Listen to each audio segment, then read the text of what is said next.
यहाँ पे angle of friction is what, it is the angle made by the resultant of normal reaction with the limiting friction with the normal reaction. ठीक है, तो ये आपका भाई साहब हो गया limiting friction, this is basically what, limiting friction हो गया, और ये नॉर्मल रिएक्शन हो गया। इन दोनों के बीच में जो एंगल होता है उसको अपन बोलते हैं एंगल ऑफ फ्रिक्शन। ठीक है, ओके, तो एक्चुअली में ये रिजल्टेंट हो गया ना। ठीक है, this is basically the resultant, resultant is basically equal to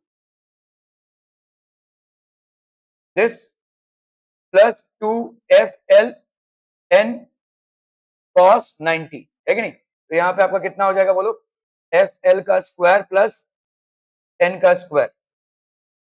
ठीक है, क्लियर है?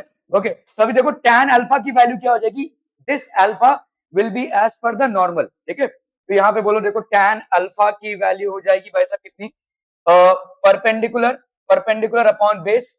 ठीक है, तो ये हो जाएगा आपका FL बाई, ये हो गया आपका n। ठीक है, तो देयरफॉर अल्फा की वैल्यू क्या हो जाएगी बोलो, अभी देखो FL की वैल्यू क्या है, म्यू n बाई n। ठीक है, तो ये हो जाएगा आपका कितना म्यू, तो अल्फा की वैल्यू भाई साहब कितनी हो जाएगी, tan inverse of mu, tan inverse of mu. ठीक है, वो मिला था क्या स्तवन, अभी आ रहा है वो, मैंने बोला तू जगह घर जा, नहीं चाहिए मेरे को। नहीं, क्या किया, कुछ किया ही नहीं, ये तो प्रॉब्लम है,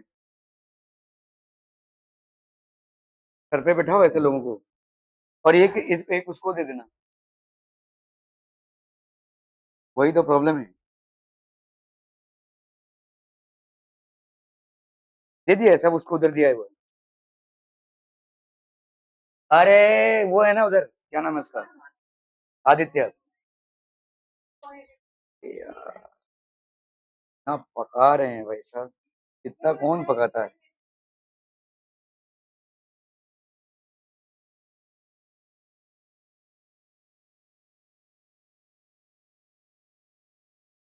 सोते सोते पेपर तो ना दिएगा तू, हाँ? आजकल बहुत नींद आ रही है तेरे को, क्या हो गया है भाई साहब, हाँ?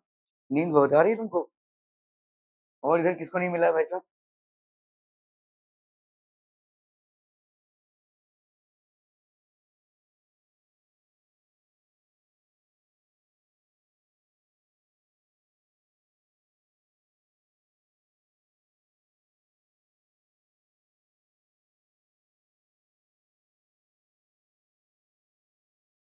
तुमने 6 बोला था, लेकिन और भी ज्यादा है मार्क्स तो।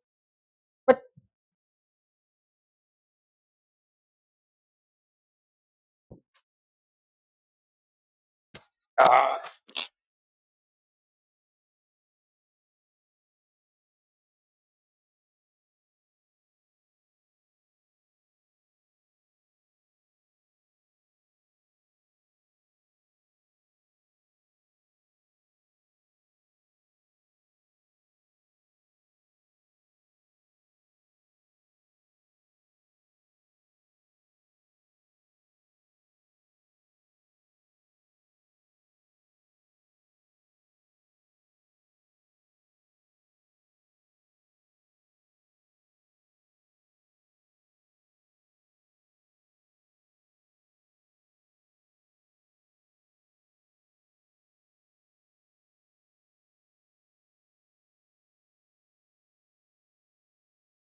ओके, सो बेसिकली यहाँ पे देखो आपका अल्फा की वैल्यू क्या हो गई, क्या ये आपका हो गया एंगल ऑफ फ्रिक्शन। ध्यान दीजिएगा, ये एंगल ऑफ फ्रिक्शन किसके साथ है, नॉर्मल के साथ है, नॉर्मल के साथ हो गया ये angle of friction. That will B basically how much, FL by n, तो ये होगा mu n by n, that is mu. ठीक है, ओके, अभी एंगल ऑफ रिपोज क्या होता है, एंगल ऑफ फ्रिक्शन मतलब फ्रिक्शन FL और n के बीच वाला जो एंगल होता है, एंगल ऑफ रिपोज मतलब कितना मिनिमम एंगल ताकि कोई ब्लॉक किसी इंक्लाइन प्लेन के ऊपर स्लाइड करने लगे। ठीक है, अगर हम ध्यान देंगे यहाँ पे जितने भी फोर्सेस है वो क्या क्या है, एक नॉर्मल रिएक्शन हो गया, ये वाला होगा ऑब्वियसली mg cos थीटा। देखो अगर ये mg है तो ये वाला नॉर्मल है, दैट इज 90 डिग्री। ठीक है, ध्यान से देखो, ये वाला अगर थीटा है, ठीक है, दिस विल बी थीटा, तो ये वाला थीटा होगा, कैसे बताओ, हाउ विल दिस बी, ये आपका भाई साहब अगर थीटा है तो ये वाला कैसे थीटा होगा, बोलो बोलो बोलो जल्दी बोलो। यहाँ पे देखो, इसको ध्यान से देखो, ये वाला एंगल, ठीक है, ये वाला एंगल कितना हो गया, थीटा, है कि नहीं भाई, ये वाला थीटा लिखो या ये वाला थीटा लिखो, बात तो एक ही होगी, एंगल तो वही है, ठीक है। ये नॉर्मल है किस पे, सरफेस पे, तो ऑब्वियसली ये वाला कितना हो जाएगा 90, समझ में आ रहा है, ये जो येलो डॉटेड लाइन दिख रहा है ये नॉर्मल है किस पे, इस सरफेस पे, तो ये हो गया आपका 90, ये हो गया थीटा, तो ये वाला भाई साहब कितना हो जाएगा, बोलो भाई साहब कितना हो गया, ये 90 माइनस थीटा। अगर ये आपका होता है भाई साहब क्या 90 माइनस थीटा, तो इस एंगल में देखो ये हो गया आपका 90 माइनस थीटा, ये वाला एंगल कितना है 90, इस ट्राइंगल की बात कर रहा हूं, ये हो गया आपका 90 माइनस थीटा, ये हो गया आपका 90, तो ऑब्वियसली ये वाला हो जाएगा कितना, theta. Are we understanding how is this theta, okay. अगर ये थीटा है भाई साहब तो ये आपका mg है, तो mg से लगा हुआ एंगल क्या हो जाएगा, mg cos थीटा, और ये वाला एंगल कितना हो जाएगा mg sin theta. Are we clear on this one people, ठीक है, तो आप कर लो भाई साहब, यहाँ पे देखो अगर ये जस्ट स्लाइड करना चालू हुआ है, मतलब ए की वैल्यू अभी भी 0 है, ये किसी फोर्स से नीचे नहीं उतर रहा है, जस्ट ऐसे स्लाइड करना चालू हुआ है, ठीक है, ओके। तो अभी आप भाई साहब इसका मतलब क्या हो जाएगा, ये वाला और ये वाला भाई साहब बराबर होगा, इसको फाइंड आउट करने के लिए आपको एन की वैल्यू लगेगी, ठीक है, तो ये लिमिटिंग फ्रिक्शन भाई साहब क्या होता है, म्यू इंटू एन। अभी आपको साफ साफ यहाँ पे दिख रहा है एन किसके बराबर है, mg cos थीटा के, क्यों, क्योंकि ना ही ब्लॉक ऊपर जा रहा है ना ही नीचे, तो ऑब्वियसली ये दोनों forces along the perpendicular of the inclined plane are balancing each other, ठीक है, तो ये हो जाएगा आपका म्यू एन, तो एन की वैल्यू कितनी है भाई साहब आपका mg cos theta, so F L की वैल्यू क्या हो जाएगी, mu M G cos theta, ठीक है, mu M G cos theta, ये और ये बराबर, ठीक है, mu M G cos theta is equal to M G sine theta, ठीक है, ये कैंसिल, ये कैंसिल, यहाँ पे हो गया भाई साहब आपका कितना, tan theta is equal to mu, ठीक है, tan theta is equal to mu. ध्यान देने वाली बात ये है, ये थीटा है क्या, angle of inclination of the inclined plane, ये वो एंगल है, ठीक है, which is basically the minimum angle for a block to slide over the inclined plane. इसका जस्ट स्लिपिंग जस्ट चालू हुआ है, मतलब अभी भी एक्सेलरेशन चालू भाई साहब नहीं हुआ है। Are we clear, clear on this one people, ठीक है, तो इसको अपन बोलेंगे एंगल ऑफ रिपोज, और वो क्या था, एंगल ऑफ फ्रिक्शन और एंगल ऑफ रिपोज, भाई साहब ध्यान नहीं दे रहे तुम लोग, ठीक है, दो एंगल्स की बात की आपने, एक हो गया आपका एंगल ऑफ फ्रिक्शन, और दूसरा है भाई साहब क्या, दूसरा हो गया आपका angle of repose. These are two different terminologies that are used in your numericals, ठीक है।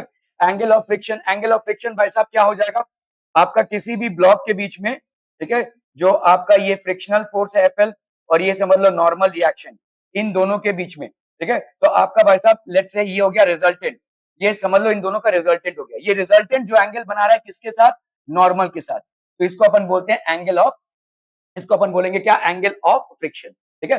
अभी ऑब्वियस सी बात है कि भाई साहब इस तरफ क्या है आपका एफ एल है ना, वेक्टर को इधर लेकर जाओ या ऐसे लेकर जाओ, जब तक आप उसको टेढ़ा मेढ़ा नहीं कर रहे हो तो वही रहेगा, ठीक है, तो एफ एल हो गया ये, और ये हो गया एन, तो tan थीटा की वैल्यू भाई साहब क्या हो जाएगी, एफ एल बाई एन, और एफ एल भाई साहब होगा कितना, एफ एल होगा आपका mu into N by N, ठीक है, तो आपका भाई साहब tan थीटा का वैल्यू क्या हो जाएगा, म्यू, या अपन थीटा को क्या बोल सकते हैं, tan inverse of mu, actually में देखना है तो दोनों भी सेम ही होंगे, ठीक है।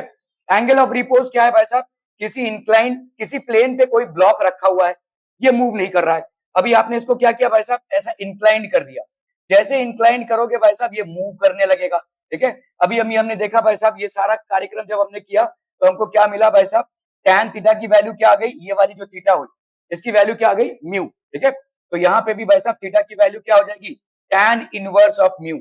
ये म्यू बेसिकली है क्या, ये म्यू है basically coefficient of friction between the surfaces in contact with each other, ठीक है, coefficient of friction between the surfaces in contact with each other. कोई नींद आ रही है ना, नहीं बिल्कुल नहीं, ओके चलिए, ठीक है। Are be clear, angle of friction भाई साहब क्या है, और क्या है आपका angle of repose, are be clear. कायदे से देखने जाओ तो दोनों सेम ही है, ठीक है, क्योंकि दोनों की वैल्यू tan थीटा की वैल्यू क्या आ रही है, म्यू। अगर आपको सवाल में ऐसा पूछ लिया एंगल ऑफ रिपोज दिया हुआ है तो एंगल ऑफ फ्रिक्शन क्या होगा, इट्स द सेम थिंग। ध्यान से देखोगे अगर बॉडीज चेंज नहीं हो रही है तो वही होगा ना भाई साहब, ठीक है, आर बी क्लियर, ओके, क्योंकि दोनों की वैल्यू क्या आ रही है, tan इनवर्स ऑफ म्यू, और म्यू तो जो है कांस्टेंट है, इन दोनों अगर दो सरफेसेस चेंज नहीं हो रहे तो म्यू आपका कांस्टेंट रहेगा, म्यू कांस्टेंट रहेगा तो tan इनवर्स ऑफ म्यू भी कांस्टेंट रहेगा, ठीक है, ओके ओके ओके। अभी देखो जैसे यहाँ पे आपको सवाल दिया हुआ है, a body of mass m just start sliding down on the incline plane when angle BAC is equal to 30 degree. आपको भाई साहब जो एंगल है वो यहाँ का लेना है, तो ये वाला ऑब्वियसली क्या हो जाएगा भाई साहब 60 डिग्री। ठीक है, just start sliding down, find the coefficient of friction. कोई कुछ नहीं है भाई साहब, अगर आपको करना ही है पूरा पूरा तो यहाँ पे क्या हो जाएगा, देखो ये है आपका mg sin 60, ये वाला क्या हो जाएगा भाई साहब FL, है ना। तो जस्ट स्टार्ट स्लाइडिंग, तो इसका मतलब हो जाएगा mg sin 60 is equal to FL। FL मतलब म्यू mg, यहाँ पे ध्यान दो ये n है, और ये वाला भाई साहब क्या हो जाएगा, ये वाला है आपका mg, ठीक है, ये वाला होगा आपका 60 और ये हो जाएगा आपका mg cos 60। ठीक है, तो n की वैल्यू भाई साहब क्या हो जाएगी, म्यू mg cos 60। ठीक है, ये कैंसिल ये कैंसिल। ठीक है, तो आपका भाई साहब म्यू की वैल्यू कितनी हो जाएगी, tan ऑफ 60। ठीक है, तो म्यू की वैल्यू हो गई भाई साहब tan of 60। Find the coefficient of friction, तो आपका हो गया tan ऑफ 60 मतलब √3। सिंपल, समझ में आ रहा है भाई साहब ये। ठीक है, okay. The coefficient of friction between the two surfaces is 0.2. Find the angle of friction। तो ऐसे घूम के आएगा, एंगल ऑफ फ्रिक्शन हो या angle of repose, both are same things. ठीक है, ओके। तो एंगल ऑफ फ्रिक्शन भाई साहब क्या हो जाएगा बोलो, कोएफिशिएंट ऑफ फ्रिक्शन इतना दिया हुआ है कितना 0.2, तो आपको मालूम है भाई साहब tan of angle of friction is equal to mu, तो angle of friction will be tan inverse of mu, तो आपका भाई साहब इतना कितना हो जाएगा tan इनवर्स ऑफ 0.2। ठीक है, tan इनवर्स ऑफ 0.2। ओके, अभी देखो यहाँ पे ऑप्शन में हमको देखना है कि ये tan alpha is equal to mu है, तो अपन यहाँ पे क्या लिख रहे हैं, म्यू मतलब 0.2 मतलब 2/10 मतलब 1/5, तो tan alpha is equal to 1/5, इसको अपन क्या लिख सकते हैं, 1/cot alpha is equal to 1/5, तो देयरफॉर cot अल्फा की वैल्यू क्या हो गई 5, तो देयरफॉर अल्फा की वैल्यू क्या हो जाएगी cot इनवर्स ऑफ 5। ये वाला आपका ये वाला आपका एक्शन, ठीक है, आंसर। ठीक है, ओके। डायरेक्ट अभी हम बात करेंगे भाई साहब friction on an inclined plane. ठीक है, तो अब इफ अ ब्लॉक, कल अपन इस सवाल पे शायद फंसे हुए थे, if a block is moving with a certain acceleration in the given direction, इसका एक्सेलरेशन भाई साहब कितना है a, जैसे ही आपके स्ट्रिंग्स डिफरेंट होंगे तो टेंशंस भी डिफरेंट होंगे। ठीक है, तो आपको यहाँ पे क्या फाइंड करना है, find the ratio of the tension in the strings T1 T2 and T3। चलिए पहले वाले पे आते हैं भाई साहब, क्या हो जाएगा बोलो, पहले वाले पे ये आपका है भाई साहब 5G नीचे की तरफ। ठीक है, टेंशन T1 भाई साहब ऊपर की तरफ, और एक्सेलरेशन है भाई साहब नीचे की तरफ, है कि नहीं। ठीक है, तो अपन क्या लिख सकते हैं यहाँ पे 5G minus T1, 5G minus T1 is equal to 5A, हो सकता है भाई साहब, आर बी क्लियर। ठीक है, ये हो गया भाई साहब आपका इक्वेशन नंबर 1। ठीक है, क्लियर है, ओके। अभी हमारा हो जाएगा भाई साहब T1 माइनस T2, तो T1 minus T2 minus 5G, नहीं प्लस 5G, है ना। T1 नीचे की तरफ, T2 ऊपर की तरफ और 5G नीचे की तरफ। ठीक है, ध्यान से देखो इस वाले में ये हो गया आपका 5G।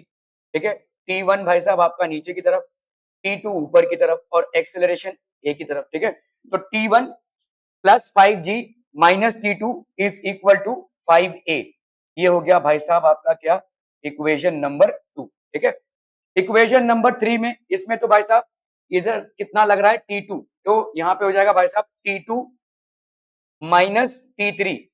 अभी इस तरफ एक और फोर्स लग रहा है जो है आपका क्या, म्यू इंटू 6G, है कि नहीं भाई साहब, म्यू इंटू 6G। ठीक है, तो ये हो जाएगा आपका minus mu 6G is equal to 6A, तो आपका हो गया T2 माइनस T3, म्यू की वैल्यू 0.5, 0.5 इंटू 6 कितना हो जाएगा 3, 3 इंटू G मतलब 30, है ना, माइनस 30 या अपन 3, इसको ऐसे ही रखते हैं भाई साहब। चलिए कितना हो गया 0.5 इंटू 6, तो ये हो गया आपका 33, 3G। ठीक है, तो ये हो जाएगा भाई साहब आपका 3G, इसका हो गया वैल्यू 3G, है कि नहीं। ठीक है, 3G is equal to 6A, ये हो गया भाई साहब आपका let's say equation number 3। Okay, अभी आप आते हैं लास्ट वाले में, यहाँ पे क्या हो जाएगा बोलो, T3 minus mu 4G is equal to 4A, है कि नहीं, यही लग रहा है भाई साहब, T3 माइनस म्यू 4G। ठीक है, ओके, तो कितना हो जाएगा बोलो, ये T3 माइनस म्यू, म्यू की वैल्यू कितनी है 0.4, 0.4 इंटू 4, नहीं 0.5, सॉरी 0.5 इंटू 4 हो गया 2, ठीक है। तो T3 minus 2G is equal to 2A। समझम भाई साहब? ओके, अगर हमने इन दोनों को प्लस किया तो क्या हो जाएगा बोलो? 5G, तो एडिंग एडिंग 1 एंड 2, ठीक है। बोलो भाई साहब क्या क्या हो जाएगा? यहाँ पे हो जाएगा आपका ये T1 और ये T1 cancel, 5G plus 5G कितना हो गया बोलो? 10G, ठीक है। ये 5G और ये 5G हो गया 10G, और यहाँ पे ये हो गया आपका 10G,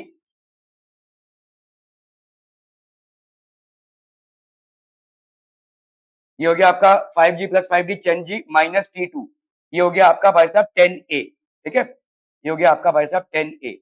तो ये हो गया आपका इक्वेशन नंबर 3, ठीक है। ओके, यहाँ पे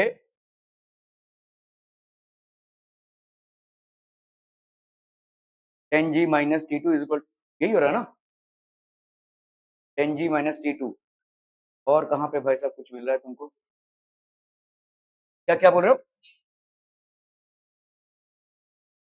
ये वाला T3 minus 2G is equal to 4, अच्छा 4A, ठीक है। चलिए, ये आया आपका भाई साहब इक्वेशन, नहीं ये आपका 1 2, पहले आ गया था 3, ये वाला 4 है ना, ये वाला हो गया आपका 5, ठीक है।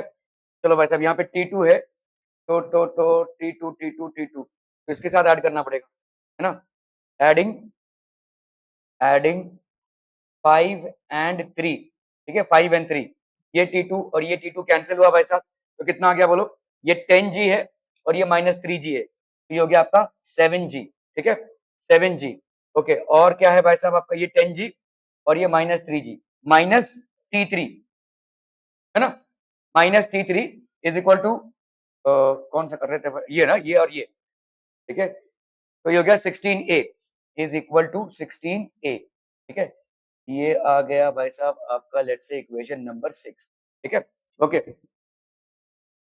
तो अभी इस पे आना है ना, फोर्थ वाले पे, from from 6 and 4, adding add कर रहे हैं भाई साहब, ठीक है। ये T3 और ये T3 कैंसिल हुआ, 7G माइनस 2G कितना हो गया? 5G, 5G is equal to 16 plus 4, तो ये हो गया आपका 20A, ठीक है। तो A की वैल्यू कितनी हो गई भाई साहब? 5G बाई 20, ठीक है। 5G बाई 20 मतलब 5 इंटू 10 बाई 20, कैंसिलम कैंसिलम 2.5 आ गया एक्सेलेरेशन की वैल्यू, ठीक है। चलिए एक एक करके अभी निपटाते हैं इसको, ठीक है। आपका यहाँ पे T3 T3 की वैल्यू कितनी हो जाएगी? T3 is equal to 4A plus 2G, है कि नहीं? इसके हिसाब से 4A प्लस 2G, तो यहाँ पे 4A मतलब हो गया 4 इंटू 2.5 प्लस 2 इंटू 10, ये हो गया भाई साहब कितना? 10, है कि नहीं? 10 प्लस 10 टू जा 20, तो ये हो गया आपका 30। चलिए भाई साहब T3 की वैल्यू हो गई 30, ठीक है। T3 की वैल्यू हो गई 30, ओके। अभी आते हैं भाई साहब अपन, T3 आ गया ना, चलो उठा लेते हैं T2 को, ठीक है। यहाँ पे हो गया आपका भाई साहब T2 की वैल्यू कितनी हो जाएगी बोलो? 10G, 10G माइनस 10A, तो 10G मतलब हो गया आपका 100 माइनस 10A, 10G माइनस ये वाला इधर आया ना 10A, तो 10G माइनस 10A, 2.5 इंटू 10, तो ये कितना हो गया? 25 इज इक्वल टू T2, हाँ 75, ठीक है। तो T2 की वैल्यू कितनी हो गई भाई साहब? 75, तो T2 की वैल्यू हो गई भाई साहब 75, ठीक है। अब आते हैं अपन T1 पे, T1 की वैल्यू कितनी है? T1 की वैल्यू, हाँ यहाँ से करना पड़ेगा, ओके। T1 फर्स्ट इक्वेशन कहाँ गया भाई साहब? हाँ चलिए, तो T1 की वैल्यू हो गई कितनी? 5G माइनस 5A, एक्चुअली में इसका डबल कर दोगे तो आ जाएगा, है ना। यहाँ पे 10 इंटू जी माइनस ए था, यहाँ पे 5 इंटू जी माइनस ए, तो इसका डबल कर दो तो T1 की वैल्यू कितनी आ जाएगी? T1 मतलब इसका आधा आ जाएगा, 37.5 आ जाएगा। अगर T2 की वैल्यू 75 आई है तो T1 की वैल्यू 37.5 आ जाएगी, ठीक है। तो ये आ गया आपका भाई साहब 37.5, ठीक है। कुड़ी बाबा इसमें तो कोई भी नहीं है, हाँ 5 से डिवाइड करेंगे, 5 5 T1 T2 T3, हाँ यार 15 से,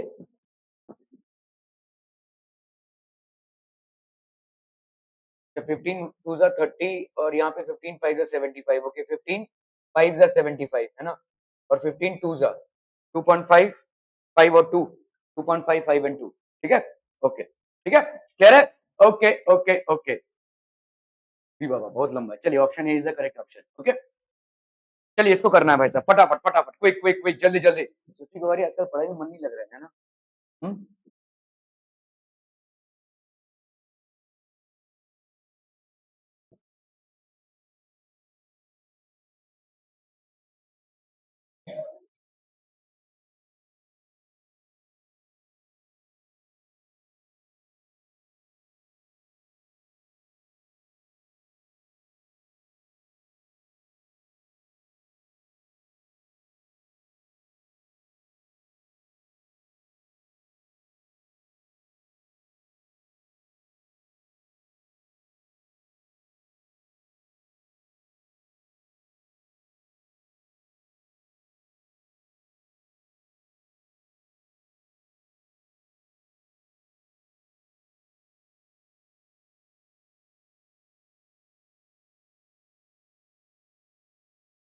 हो गया, देखो if the system is in equilibrium find the maximum value of M, ये सिस्टम भाई साहब आपका इक्विलिब्रियम में है, ना ऊपर जा रहा है ना नीचे जा रहा है, ये थर्ड वाला स्विच, थर्ड वाला स्विच ना, हाँ ओके, चलिए भाई साहब इसको समझते हैं, इसमें फोर्सेस देखो ध्यान से, ठीक है, ये वाला लेट से, तो आपका भाई साहब यहाँ पे टेंशन जो है ये सारे स्ट्रिंग्स अलग अलग हैं, है कि नहीं, एक एक जगह पे आ रहे हैं भले, लेकिन स्ट्रिंग्स तो अलग अलग है ना, ठीक है, ठीक है, पॉइंट एक है बट दे आर मूविंग, तो लेट्स से ये T1 हो गया, ये हो गया आपका T2 और ये हो गया आपका T3, ठीक है, समझ में आ रहा है, ओके, चलिए भाई साहब इसको देखते हैं, ये कितना हो जाएगा बोलो, ये 45 है तो ऑब्वियसली ये वाला कितना हो जाएगा 45, ये कितना हो गया बोलो T2 cos 45, और ये वाला भाई साहब T2 sin 45, ठीक है भाई साहब, ये तो T3 एक्स एक्सिस पे ही है, ठीक है, और इसका बोलो ये तो वाई एक्सिस पे ही है, ठीक है, एम जी पे बोलो क्या लग रहा है,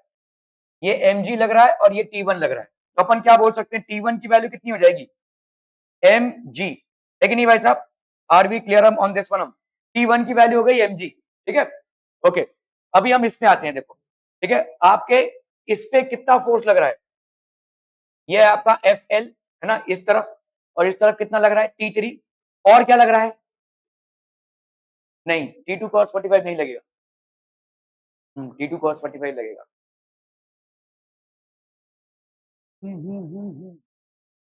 यहाँ पे ना देखो, दोनों इस पूरे में कितना फोर्स लग रहा है, ये तो एक पॉइंट है ना, यहाँ पे देखो mg लग रहा है T1 प्लस, यहाँ पे एक्चुअली एक पॉइंट है ना, वो कोई बॉडी नहीं है, तो उस पॉइंट का टेंशन उसमें ट्रांसफर होगा ना भाई साहब, तो ये होगा आपका T, देखो इधर कितना है, देखो T2, ये T2 sin 45 इधर और T1 इधर, ठीक है, तो T2 sin 45 प्लस T1, ठीक है, इज इक्वल टू mg, ठीक है, ये हो गया भाई साहब, तो ये हो गया T2 by √2 plus T1 is equal to mg, ठीक है, आर बी क्लियर, ये हो गया आपका क्वेश्चन नंबर 1, और क्या हो जाएगा बोलो यहाँ पे T2 cos 45, T2 cos 45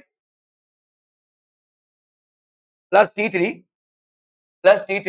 is equal to F L, ठीक है, तो ये हो गया T2 by √2 plus T3 is equal to F L की वैल्यू क्या हो जाएगी म्यू 5 म्यू जी, है कि नहीं, 5 म्यू जी, मतलब कितना हो जाएगा भाई साहब T2 by √2 plus T3 is equal to 5 mu g, चलिए कर लेते हैं भाई साहब, 5 इंटू म्यू मतलब 5 इंटू 0.4 हो गया 2 जी, है कि नहीं, क्लियर है भाई साहब, are we clear on this one people, इन तीन इक्वेशन तो बनने चाहिए ना भाई साहब,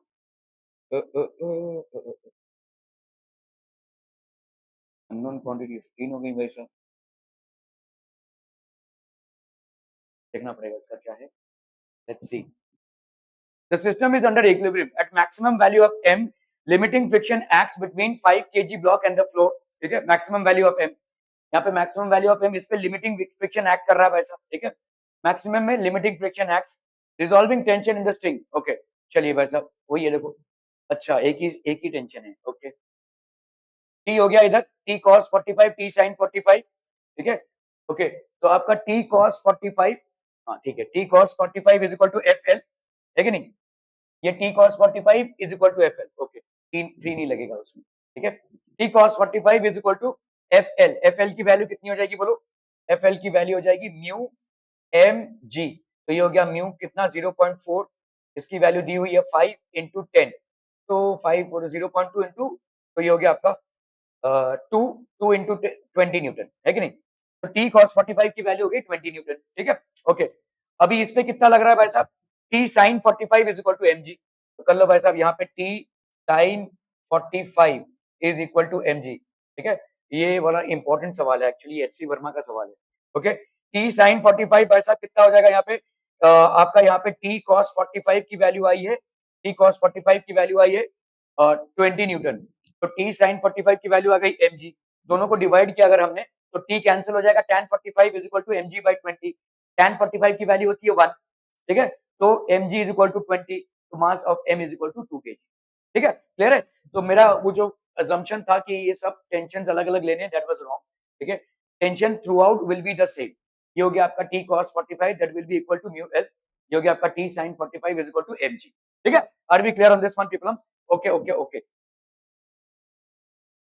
For the given situation, what would be the acceleration of the block and the magnitude of the friction acting on the block?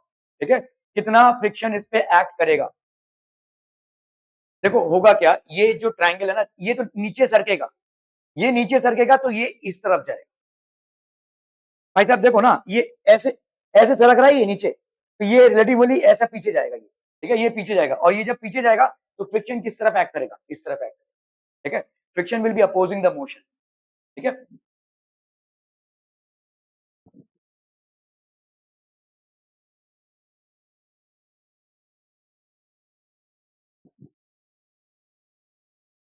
या शायद यहाँ पे इसका इसका मोशन नहीं दिया हुआ है, ये जो म्यू एस और म्यू के की वैल्यू दी है इन दोनों के बीच में दी हुई है, इसका नहीं दिया हुआ है। लेकिन किसी किसी सवाल में ऐसा रहेगा कि ये ब्लॉक कितने से मूव करेगा, ठीक है, ये वाले में यही दिया हुआ है। चलिए पहले देख लेते हैं यहाँ पे ये वाला कितना हो जाएगा।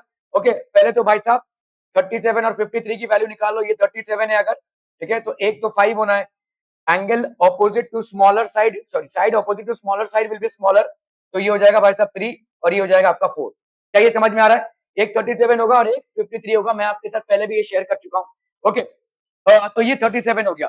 तो आपका भाई साहब यहाँ पे ये वाला हो गया एम जी, ठीक है, ये हो गया आपका एम जी साइन 37 नीचे की तरफ, और ये हो गया आपका एफ एल, ठीक है। पहले अपन लिमिटिंग फ्रिक्शन की बात करते हैं यहाँ पे, ठीक है। ओके, बताइए भाई साहब कितना हो जाएगा? तो एम जी साइन 37 की वैल्यू बच्चा पार्टी कितनी हो जाएगी? एम है 5, ये हो गया 10 into sine 37, sine 37 will be 3/5। भाई सिंपल दिख रहा है यहाँ पे, sine 37 will be equal to 3/5, तो ये हो गया 3/5, कैंसिल हम, ये हो गया आपका 30, ठीक है। 30 न्यूटन डाउनवर्ड फोर्स है। एफ एल की वैल्यू भाई साहब कितनी हो जाएगी? अभी एफ एल देखो यहाँ पे, एफ एल ये हो जाएगा आपका म्यू एन, और एन यहाँ पे क्या है?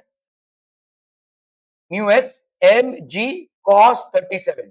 क्या ये समझ में आ रहा है भाई साहब? ठीक है, पहले अपन देख लेते हैं इसको, भाई ये सरकेगा या नहीं, ठीक है। ये आपका एन है और ये है आपका भाई साहब एम जी कॉस थीटा, ठीक है, कॉस 37। कॉस 37 की वैल्यू क्या हो जाएगी? 4/5, ठीक है। तो आपका यहाँ पे क्या हो जाएगा? म्यू एस की वैल्यू कितनी है बोलो? 0.8 एम इंटू जी, एम इंटू जी मतलब 5 इंटू 10, और यहाँ पे हो गया cos 37, cos 37 मतलब कितना हो जाएगा? 4/5। ये कैंसिल कैंसिल, ये हो गया 8, 8 4 जा 32, ठीक है। तो आपका देखो फ्रिक्शनल फोर्स अभी भी इससे ज्यादा है, तो क्या ये सरकेगा? नहीं सरकेगा। म्यू के की वैल्यू दे रहने दो, लेकिन नहीं सरकेगा। For the given situation what will be the acceleration of the block? So acceleration of the block will be 0 and the magnitude of friction acting along the block कितना होगा? फ्रिक्शन कितना एक्ट कर रहा है? क्या फ्रिक्शन 32 एक्ट करेगा? नहीं, friction self adjusting force है। जितना आपका फोर्स नीचे की तरफ लग रहा होगा उतना ही, तब तक जब तक वो लिमिट ना क्रॉस करे। मैक्सिमम लिमिट उसकी 32 है, लेकिन फिलहाल आपका नीचे का फोर्स कितना है भाई साहब? नीचे का फोर्स है आपका 30 न्यूटन, तो एक्सेलरेशन 0 होगा, और फ्रिक्शनल फोर्स कितना एक्ट कर रहा है अभी? 30 न्यूटन। आप अगर 32 न्यूटन लिख देंगे तो गलत हो जाएगा, तो इसका मतलब तो ब्लॉक ऊपर मूव करने लगेगा, क्योंकि नीचे का फोर्स 30 न्यूटन है और ऊपर का फोर्स 32 न्यूटन है, तो ब्लॉक तो ऊपर चलने लगेगा, ऐसा नहीं है, ठीक है। ओके, तो 0 मीटर पर सेकेंड स्क्वायर एंड 30 न्यूटन। क्या ये समझ में आ रहा है? फ्रिक्शन, आपके स्टैटिक फ्रिक्शन के केस में there is a limiting value which it needs to cross, ठीक है। Till the time a body is not crossing the limiting value of friction, ठीक है, इट विल नॉट मूव, ठीक है, it will not move. और friction अपने applied force के साथ सेल्फ एडजस्ट करता रहेगा। This self adjusting feature will happen till the friction reaches its limiting value, ठीक है, क्लियर है? Okay, option D is the correct answer, ठीक है। ओके ओके ओके, चलिए भाई साहब, अभी for the given situation what will be the, अभी दूसरा सवाल है ना। ओके, चलिए भाई साहब, इसको करना है। अभी यहाँ पे देखो क्या दिया हुआ है, म्यू एस की वैल्यू दी हुई है, म्यू के की वैल्यू दी हुई है। बोलो कैसे करेंगे इसको? वही देखो, अपना साइन 37 कितना आया था, तो फटाफट से भाई साहब ये 37 हो गया, ये 37 अगर हो गया, ये 5 हो गया, ये 3 हो गया और ये 4, ठीक है। नीचे वाला फोर्स कितना है, एम जी साइन 37, है कि नहीं, ये वाला फोर्स, ठीक है। तो ये हो गया आपका, बोलो कितना, 10 × 10, 37 मतलब आपका हो गया 3/5, 3/5, तो ये हो गया आपका 10 × 2 = 20, 20 × 3 = 60, तो फोर्स की वैल्यू कितनी हो गई, 60 न्यूटन, फोर्स की वैल्यू हो गई 60 न्यूटन, ठीक है। ओके, आपका भाई साहब यहाँ पे कितना है, एन, ठीक है, ये हो गया आपका एम जी कॉस 37 और ये हो गया आपका एम जी, ठीक है, क्लियर है? ओके, तो यहाँ पे हो गया आपका एम जी कॉस, अभी अपन फ्रिक्शन की बात करें, friction F L is equal to mu M G cos 37, तो ये हो गया म्यू की वैल्यू कितनी हो गई भाई साहब आपकी, जैसे अपन पहले लिमिटिंग फ्रिक्शन की बात कर रहे हैं, 0.5 into M, that is 10 into 10 into cos 37 मतलब कितना हो जाएगा, बोलो 4/5, ठीक है। ये आपका भाई साहब 0.5 इंटू 10 कितना हो गया, 5, ठीक है, 5 इंटू 10 इंटू 4/5, ये हो गया 2, ये हो गया 1, तो ये हो गया कितना भाई साहब आपका 40। क्या अभी सरकेगा? बिल्कुल सरकेगा, ठीक है। अभी जैसे ही सरकेगा तो आपका कौन सा फ्रिक्शन लागू हो जाएगा, म्यू के, ठीक है। ओके, सो नाउ आपका भाई साहब, क्योंकि सरकेगा क्यों, क्योंकि आपका फ्रिक्शनल फोर्स लिमिटिंग वैल्यू में कितनी लग रही है, 40 न्यूटन, और नीचे का फोर्स कितना है भाई साहब, 60 न्यूटन, ठीक है। ओके, चलिए, तो what is the friction acting on the block for the given situation, what would be the acceleration of the block and the magnitude of the friction acting on the block, कितना magnitude of friction इस पे act करेगा, तो आपका भाई साहब यहाँ पे क्या हो जाएगा, तो what will be the acceleration, तो पहला तो अपन का फ्रिक्शन फोर्स निकालना पड़ेगा, क्योंकि बॉडी मोशन में आ गई है।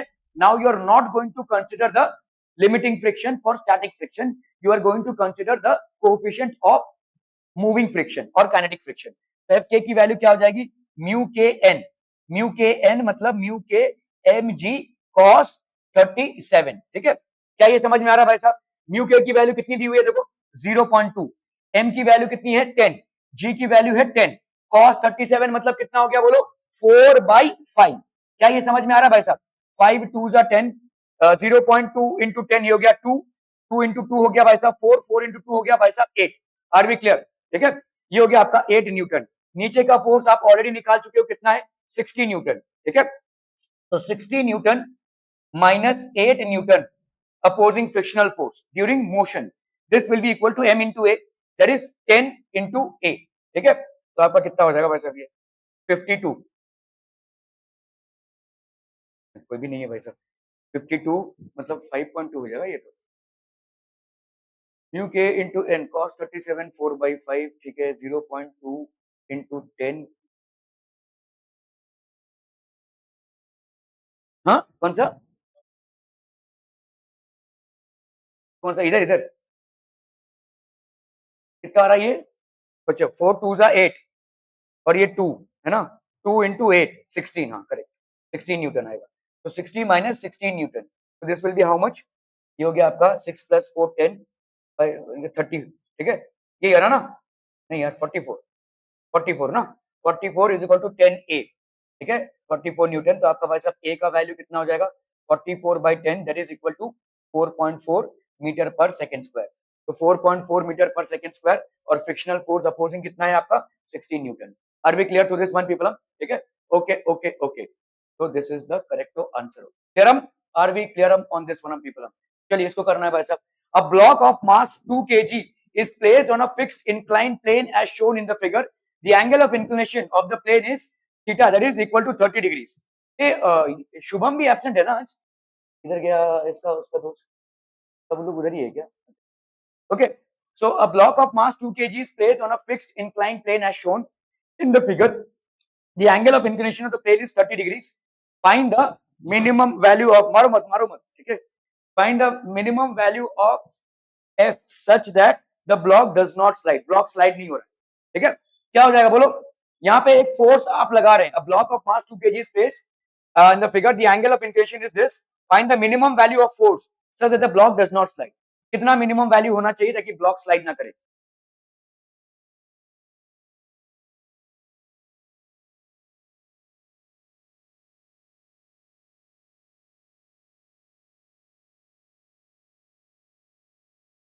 तो भाई साहब यहाँ पे देखो, ये आपका फोर्स लगा है इधर, तो आपका देखो टोटल यहाँ पे कितना लग रहा है. देखो ये आपका है mg, है ना? ये हो गया आपका mg, ठीक है? इधर कितना लग रहा है बोलो? mg cos 30. समझ में आ रहा है भाई साहब? mg cos 30 plus f, force लगा रहे हैं ना आप, ठीक है? आप एक फोर्स ऊपर से लगा रहे हैं, तो mg cos 30 इधर प्लस f, तो नॉर्मल क्या हो जाएगा? Normal reaction will be equal to mg cos 30 plus f, ये हो जाएगा नॉर्मल रिएक्शन, ठीक है? ब्लॉक स्लाइड नहीं कर रहा है, मतलब यहाँ पे अभी देखो ये कितना होगा बोलो? देखो ये f अगर इधर लग रहा है ना, तो इसका कोई कंपोनेंट इधर नहीं होगा क्योंकि परपेंडिकुलर है. भाई साहब f इधर है तो इसका कंपोनेंट इधर कितना होगा? f cos 90 which is 0, ठीक है? लेकिन mg sin थीटा तो लगेगा ना, ठीक है? तो this will be mg sin 30 नीचे की तरफ, और ऊपर की तरफ आपका fl, ठीक है? म्यू की वैल्यू दी हुई है भाई साहब, ठीक है? कैलकुलेट करते हैं भाई साहब. तो आपका स्लाइडिंग ना हो उसका कंडीशन क्या है? नीचे का force that is mg sin theta should be equal to mu into, अरे सॉरी, अपना fl के बराबर, ठीक है? तो mg sin 30 should be equal to mu, ठीक है? That is how much fl, that is mg cos 30 mu into mg cos 30 plus f. क्या ये समझ में आ रहा है भाई साहब? है कि नहीं? ठीक है, ये आपका नॉर्मल रिएक्शन हो जाएगा इसमें. mg sin 30 कर लो भाई साहब, अभी 2 इंटू 10 20 इंटू साइन 30 मतलब 1/2 is equal to mu that is 1/2 under root 3. ये कितना हो जाएगा बोलो? mg दैट इज 20, है ना? 2 इंटू 10 20 cos 30 मतलब हो गया आपका अंडर रूट 3/2 प्लस f. क्या ये समझ में आ रहा है भाई साहब? तो ये हो गया आपका कितना? 10 इज इक्वल टू यहाँ पे 1/2 under root 3, 1/2 under root 3 into 20 into under root 3/2 plus यहाँ पे f बाई 2 अंडर रूट 3 हो जाएगा, दोनों से मल्टीप्लाई होगा ना ये, ठीक है? क्लियर है भाई साहब? यहाँ पे ये अंडर रूट 3 मर गया, ये 2 10 जा और ये हो गया 2 5 जा, ठीक है? तो 10 is equal to 5 plus f by 2 under root 3, तो ये हो गया 5 is equal to f by 2 under root 3. So therefore f की वैल्यू क्या हो जाएगी? 10 अंडर रूट 3, ठीक है? f की वैल्यू हो जाएगी भाई साहब 10 under root 3. So this will be the minimum amount of force that you have to apply in order to ensure that it is not moving down. Okay, 10 under root 3. Are we clear on this one, people? Okay, that would be it from my end for today, people.